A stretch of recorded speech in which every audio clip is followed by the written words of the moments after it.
and we can see you, but after that we were fully booked. So this patient attended straight away, and they have been experiencing tinnitus. So tinnitus is a sound that originates within the ear or inside the head, so it's not an external sound. And they've been experiencing this for the last 5 days, alongside, of course, really reduced hearing, and their main symptoms are severe pain or talgia in just their right ear. They saw their GP yesterday, who advised to use some drops, and this patient used carbon white peroxide drops, which is probably my least favourite. Carbon white peroxide drops is a 1-to-1 solution of urea and hydrogen peroxide. And they said after using the drops, it exacerbated their symptoms.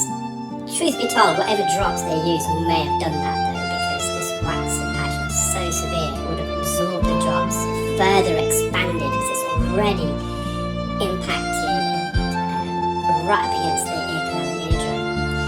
And so today they went to an emergency walking centre, and they don't perform earwax at these walking centres.